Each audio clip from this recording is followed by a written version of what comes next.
আমরা তিনজনই ফাঁসে গেছি স্যার। এই তিন কাল্লারিরা আমাদের ফাঁসি দিয়েছে, প্লিজ আমাদেরকে বাঁচিয়ে দিন স্যার। কি সব পাগলের মতো ভুলভাল বকছেন, কথা ক্লিয়ার করে বলুন। স্যার আগে কথা দিন আমাদেরকে বাঁচাবেন, তা না হলে বলবো না কিছু। ইউনো তখন গানটাও জেহবের মাথায় ঠেকিয়ে বলল, ওই মিয়া ফাইজামা করিস আমার লোকে, যা বলার তাড়াতাড়ি বল। জেহব তার মাথায় গান ঠেকানো দেখেই তো ভয় পেয়ে গেল, সে আর কি কথা বলবে। সুগা তখন বলল, স্যার আগে গানটা নামিয়ে রাখুন, তারপর আমরা ক্লিয়ার ভাবে বলবো। আসলে আমরা সবাই ভীষণ ভীতু, তো একটু উচ্চ স্বরে কথা বললেই তো আমরা ভয় পাই, তার উপর কেন এই গানের ভয় দেখাচ্ছেন স্যার। জঙ্কুক সুগার জেহবের কথা শুনে ইউনো না হেসে পারলেন না, তিনি গানটি নামিয়ে বললেন, তোরা কি পুরুষ মানুষ না অন্য কিছু, আমার কেন জানি সন্দেহ হচ্ছে। স্যার আগে আমরা এমন ছিলাম না, এই বাড়ি জামা হয়ে আসার পর থেকে আমরা এমন ভীতু হয়ে গিয়েছি। আমাদেরকে প্রতিদিন নানা রকমের টর্চারের মধ্যে রাখে আমাদের বইরা, যার কারণে আমরা অন্য কারো উচ্চ সুরে কথা শুনলে ভয় পেয়ে যাই। আপনাদের কাছে তো নিশ্চয় নারী নির্যাতনের মামলা যায়, কিন্তু পুরুষ নির্যাতনের মামলা কি কখনো গিয়েছে? আমরা কিন্তু প্রতিদিন পুরুষ নির্যাতনের শিকার হচ্ছি স্যার, যার কারণে আমাদের মেধাশক্তিও দিন দিন লোপ পেয়ে যাচ্ছে, আমরা কাপুরুষদের মতো বেঁচে আছি। আয়ো জিমিন ওয়াইন হঠাৎ এগিয়ে এসে জেজের স্বামীর কাছে দাঁড়ালো আর বলল, আসলে স্যার আমরা আমাদের স্বামীদের নিয়ে এই বাড়িতেই থাকি, এটা আমাদের বংশের একটা নিয়মের মধ্যেই পড়ে, এরা সবাই জেনে শুনে বিয়ে করেছে আমাদের। এই বলে আয়ো জংসুককে, জিমিন সুগাকে আর ওয়াইন জেহবের দিকে তাকিয়ে বলল, তাহলে আজ কেন সেটা স্যারদের কাছে কমপ্লেন করছো? তোমরা তো জানতে বিয়ের পর তোমাদের ঘর জামাই থাকতে হবে। তখনই তিনজনে একসাথে বলে উঠলো, হ্যাঁ জানতাম, কিন্তু রান্না করা, কাপড় ধোয়া, ঘর গোছানো, মেজে মুছে দেওয়া, এগুলো তো করতে হয় আমাদের, এসবের কথা তো আগে বলনি তোমরা।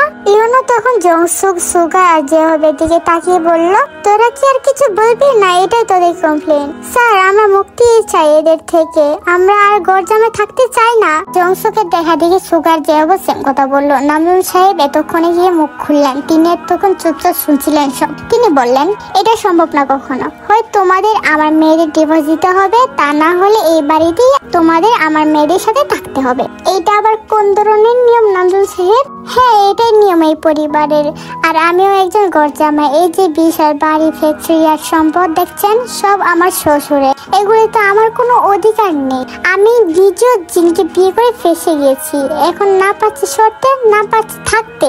নামজনের কথা শুনে তেজন আকাশ থেকে মাটিতে পড়ে গেল। তার শ্বশুর এসব কি বলছে? সে তো ভেবেছে সবকিছু তার শ্বশুরে, সেজন্য তে সব সময় ভাবে এই সম্পদের জঙ্গলের অধিকার সবার আগে, কিন্তু এই তো দেখছে পুরো উল্টো, সবকিছু তাহলে জিনে, সেজন্য তার এত বেশি অহংকার, আর সেজন্যই ওনার কথা মতো পুরো সংসার চলে।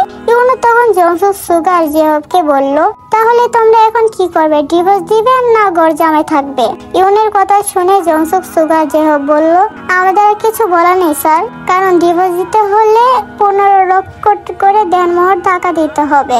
এত টাকা আমরা পাবো কোথায়? এটা তোমাদের বিয়ের সময় ভাবা উচিত ছিল, এখন কিছুই করার নেই। তবে আমি একটা উপকার করতে পারি তোমাদের, তা হলো আজ থেকে তোমরা আর এসব ঘরের কাজ করবে না, হয় অফিসে যাবে আর না হয় ঘরের মধ্যে চুপচাপ বসে থাকবে। এরপরেও যদি তোমাদের কেউ তোমাদের ধারে এসব কাজ করায় তখন আমাকে জানাবে, ওকে? Yes sir. তিনজনই ভীষণ খুশি হয়ে গেল। ইউনো এবার তেকে বলল, তে তুমি যেহেতু বাড়ির বউ হয়ে এসেছই, বউদের মুখের উপর কোনো তর্ক করবে না, তারা যেভাবে চলতে বলবে সেভাবেই চলবে। তবে কেউ যদি বাজে কথা বলে বা তোমার উপর নির্যাতন করে, তখন সেটা সাথে সাথে জানাবে, এর থেকে বেশি কিছু করতে পারবো না আমরা। এই বলে ইউনো সবকিছু মিটমাট করে চলে গেলেন। ইউনো চলে যাওয়ার সাথে সাথে আয়ু, জিমিন ওয়াইন তের কাছে এসে বলল, শুনলি বাবা তখন কি বললো? এই বিশাল সাম্রাজ্যের মালিক হলো আমার আম্মু, আর তুই তার সাথে পাঙ্গা নিতে চাস? আশা করি ভবিষ্যতে আর বেশি বাহাদুরি করবি না, চুপচাপ থাকার হলে থাকবি, না হলে চলে যাবি।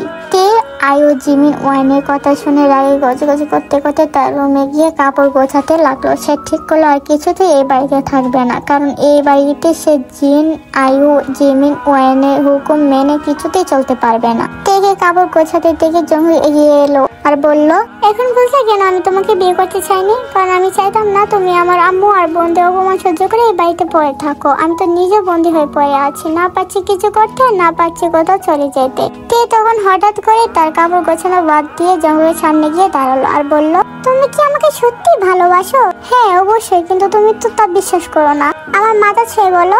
মাথা ছুঁয়ে বলতে হবে কেন? আমি সত্যি তোমাকে ভালোবাসি। তাহলে তুমিও তোমার কাপড় গুছিয়ে নাও, আজ থেকে তুমি আমার সাথে আমার বাড়িতে থাকবে। মানে কি তে, পাগল হয়ে গেছো তুমি? কেন তোমাদের বাড়ির মেয়েরা যদি জামাই নিয়ে বাবার বাড়ি থাকতে পারে, তাহলে আমি কেন আমার জামাইকে নিয়ে বাবার বাড়ি থাকতে পারবো না? ইম্পসিবল তে এ হয় না। কেন হয় না জাঙ্কুক? অবশ্যই হবে। আর হ্যাঁ, বইয়ের কোনো কারণ নেই। আমি তোমাকে দিয়ে রান্না বান্না করা, ঘর ঝাড়ু দেওয়া, মেজে মোছা, কাপড় ধোয়ার কাজ করতে দিব না। তুমি একদম আরামায়েসে কাটাবে, উল্টো আমি তোমাকে সেবা করব। তা হয় না তে, আমার আম্মু যতই খারাপ হোক, মা তো মাই।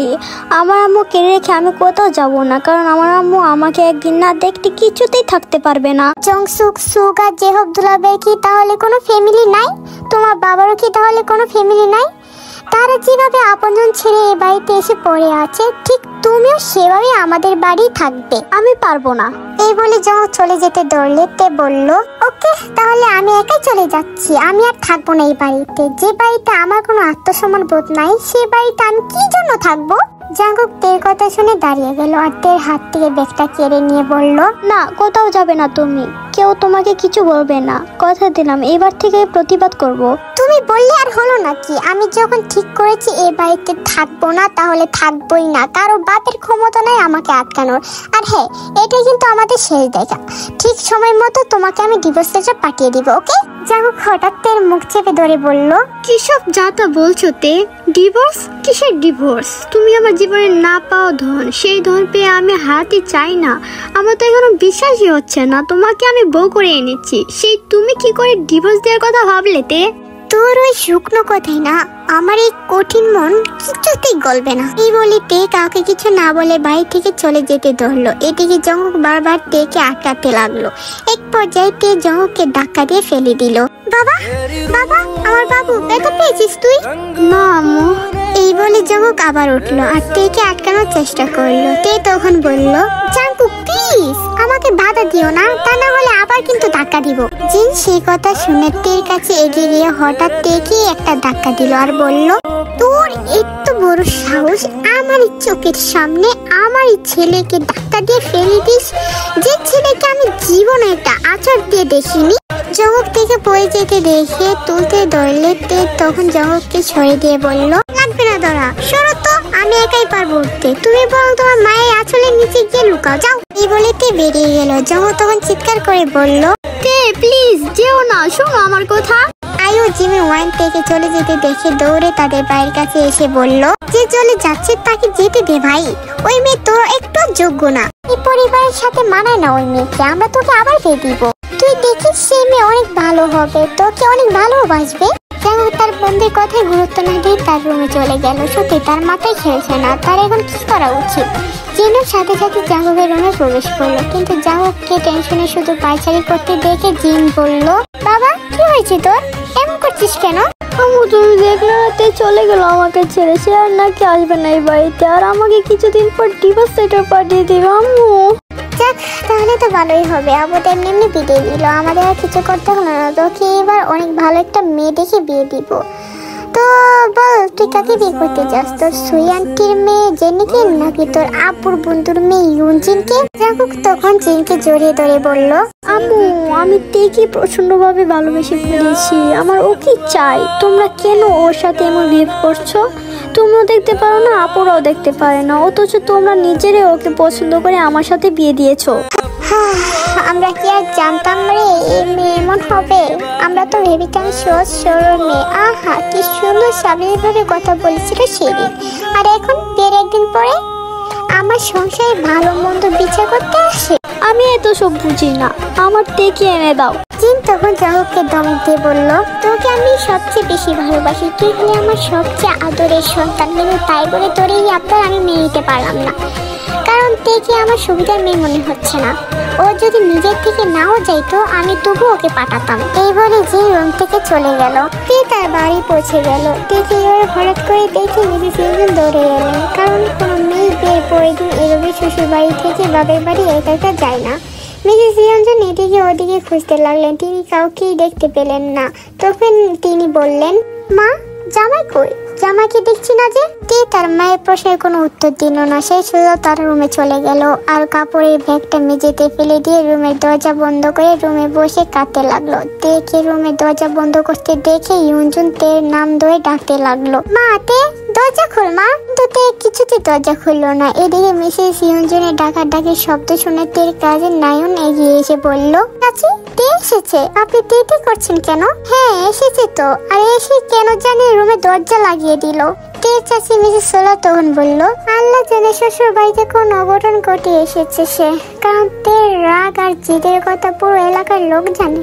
এক বাবার এক মেয়ে হওয়ায় সে যখন যেটা চাইতো সেটাই তার বাবা পূরণ করে দিত। অতিরিক্ত আল্লাহতে এরকম হয়েছে। রঞ্জন তখন সোলাকে এক ধমক দিয়ে বলল, কি যাতা বলছিস, নিজের ঘরে কিন্তু একটা মেয়ে আছে তোর। সবসময় পরের মেয়েকে নিয়ে 2-4 লাইন বলার আগে একটু ভেবে চিন্তে বলিস। তে এত দূর থেকে এসেছে সেজন্য বোধহয় রেস্ট নিচ্ছে। এই বলে রঞ্জন তার কাছে চলে গেল। সোলার তখন নায়নকে বলল, কি রে তে কি একা কে এসেছে না ওর জামাইও এসেছে? তা কি আমি দেখেছি নাকি? এই বলে নায়নও চলে গেল। ইয়ঞ্জন এবার জঙ্গলের কাছে কল করলো। জঙ্গল তার শাশুড়ি কল পেয়েই বুঝতে পারলো কেন তিনি কল দিয়েছে। জঙ্গল সেই জন্য ইয়ঞ্জনের কল রিসিভ করে বলল, হ্যালো আম্মু, তে কি পৌঁছেছে? হ্যাঁ বাবা পৌঁছেছে। তা তে একাই কে এসেছে কেন বাবা? তুমি আসলে না কেন? আমার একটা জরুরি কাজ ছিল আম্মু, সেই জন্য ওকে আগে পাঠিয়ে দিলাম। তা তুমি আসবে না বাবা? জাঙ্কুক ইয়ঞ্জনের প্রশ্নে কি উত্তর দিবে সেটাই ভাবতে লাগলো। এদিকে তের দাদি লিসা বলল, কোন আজগুবি কথা বউ। তের পরের দিনই নতুন বউ একা একা কি করে বাবার বাড়ি চলে আসে? তে আবার ওর শ্বশুর বাড়িতে কারো কিছু করে আসেনি তো? আম্মা আপনিও আবার এসব কথা বলা শুরু করলেন। জামাইয়ের দরকারি কাজ আছে সেজন্য আসেনি। লিসা মিসেস ইয়ঞ্জনের হাতে ফোনটা কেড়ে নিয়ে বলল, কি এমন কাজ ছে তোর যা তোর বয়স থেকে দরকারি? এমন করে একা একা থেকে পাঠানো তোর ঠিক হয়নি। নতুন বিয়ে তোদের, এখন তোরা সবসময় একসাথে থাকবি। তুই যেখানে থাকবি তেও সেখানে থাকবে। তুই এখন এই মুহূর্তে চলে আসবি, বুঝলি? দাদি আজকে কি যেতেই হবে? না গেলে হয় না? দূর বজ্জারটা, আই তাড়াতাড়ি। বকে একা একা রাখতে নেই, অন্যজনের কিন্তু নজর লাগে তাতে। এই বলে লিসা কল কেটে দিল। জঙ্গল একবার ভাবছে জিনকে বলে বের হবে, আরেকবার ভাবছে ও না বলে চলে যাবে। কোনটা করবে এখন ও? জিন তো 1 সেকেন্ডের জন্য ছেলেকে চোখে আড়াল করতে চায় না। এসব 7-5 ভাবতে ভাবতে জঙ্গল রেডি হয়ে নিল। জঙ্গল তার রুম থেকে বের হয়ে সোজা জিনের কাছে চলে গেল আর বলল, আম্মু কিছু টাকা দাও তো। টাকা? টাকা দিয়ে কি করবি বাবা? দরকার আছে, বাইরে যাব। জিন তার ব্যাগ থেকে টাকা বের করে জাঙ্গুকের হাতে দিতে দিতে বলল, বাবা যেখানে যা বেশি যেন রাত না হয়, তোর কিন্তু শত্রুর অভাব নেই। রাতে আসবো না আজ আম্মু, তুমি রাতে খাবার খেয়ে ঘুমিয়ে পড়িও। জিন সেই কথা শুনে জাঙ্গুকের হাত থেকে টাকাগুলো নিয়ে বলল, এই তেদের বাড়ি যাচ্ছিস নাকি আবার? হ্যাঁ গেলে কি হবে? আমার রুম থেকে এক্ষুনি বেরিয়ে যা আমার সামনে থেকে। জাঙ্গুক জিনকে জড়িয়ে ধরে বলল, এত রাগ কেন আম্মু মেয়েটার উপর? আমাকে কত ভালোবাসো, আর তের নাম শুনলে তোমার মাথায় আগুন উঠে যায় কেন আম্মু? আমার যদি ভালো লাগে না তার নাম শোনা মাত্র আমার শরীরে রক্ত টকবক করে ফুটতে থাকে। ওই মেয়ে এসেছে একদিন হলো আর সেই আমার সংসার নিজের আয়ত্তে নিতে চায়। কত বড় সাহস দেখেছিস?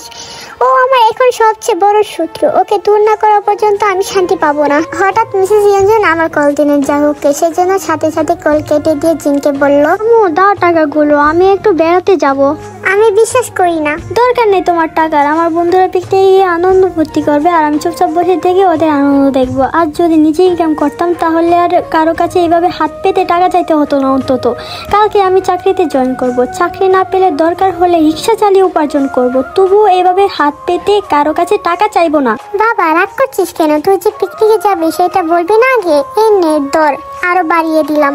এই বলে জিন তার ব্যাগ থেকে আরো কিছু টাকা বের করলো। জাঙ্গু তখন জিনকে আবার জড়িয়ে ধরে বলল, এই না হলে আমার লক্ষ্মী আম্মু, শুধু তার রাগ আর জেদটাই বেশি। আম্মু ওষুধগুলো সময় মতো খেয়ে নিও, তা না হলে কিন্তু ক্ষত শুকাতে দেরি হবে তোমার। এই বলে জাঙ্গু বাসা থেকে বেরিয়ে গেল।